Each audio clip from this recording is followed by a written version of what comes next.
All right, so today you get me at one of my many other jobs here, and I'm gonna apologize for the camera work because I don't have a stand.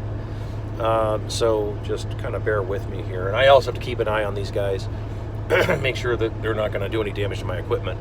Anyway, a thought occurs, and I wanted to just bring this up real quickly, and this will be a short video, and that's just pointing out that where the idea of why business owners back in the day created certain jobs. So business owners, there's this what's gotten lost in translation over time from people who don't understand where business or why businesses create jobs. In some cases, some jobs are created out of charity, for lack of a better term. Meaning, let me explain.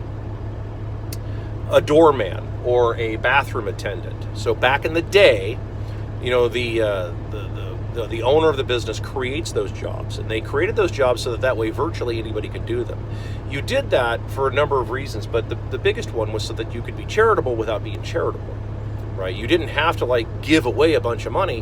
What you did was you created jobs that virtually anybody could do. And it paid enough that they could afford to, have a life of some kind, and maybe even get married, have kids, etc. Now, there's this idea that got kind of pushed out there that, but why would we want that? Well, because how many different stories start with something to the effect of, so and so, this famous physicist or this famous, physician invented a cure for such and such, and his parents were, his father was a doorman and his mother was a homemaker. Lots of stories start like that.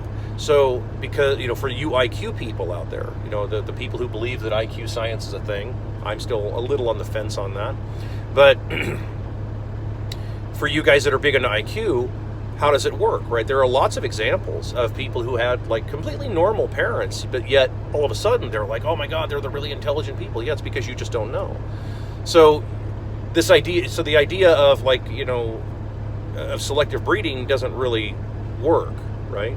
So anyway, so business owners, they would invent jobs like this so that their countrymen could actually feel as though they were a part of the economy. They could feel as though that they were doing something that was productive.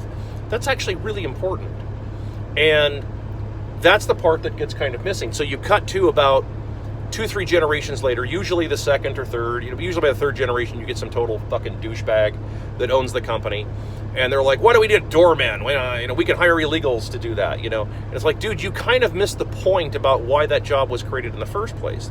The old man, so to speak, who, is responsible for pretty much all of your wealth that you haven't blown at the casinos or on some stupid fucking whore or something like that, on your fourth marriage or some shit like that. The old man, the reason he did that kind of stuff was actually very patriotic. What he was doing was he was truly putting his money where his mouth was. Whenever someone says "Make America Great Again," he was actually putting his money where his fucking mouth was, and he was actually saying, "Okay, yeah, I'm going to go ahead and create a job that I could have Bob do, because Bob can't really do much else." And that's the part that's gotten kind of missing over time. The idea, well, we'll just replace it with cheaper labor. Well, hold on. The reason that you had those jobs in the first place was because you wanted your countrymen to be a part of the country. Hence the term your countrymen. That's why you did that. That's why you wanted these kinds of things. Well, but it's too expensive now, and we can't do any of that. No, it's really not too expensive. It's too expensive when you're paying out a whole bunch of money in taxes, and you're paying out a whole bunch of money in inflation. You're paying out a whole bunch of money in interest rates to bankers that have done nothing but print money out of nothing. Well, sure, then it's expensive. But it's not expensive if you get rid of... think about this. Who takes the biggest chunk out of all of this stuff? It's all the people who don't work there. I'm just telling you how that works, right? The people who seem to be taking the lion's share out of everything. A business can only pay out so much.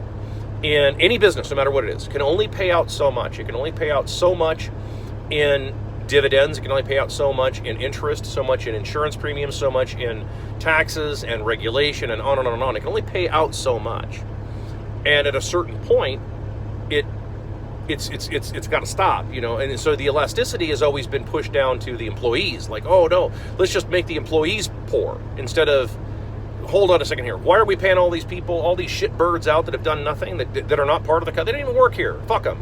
That's really where it should be. That's where companies should actually do. And by the way, many companies would be doing that right now, except that most of the CEOs, I can only gather, are probably on Epstein's party list, which is why these companies aren't doing that.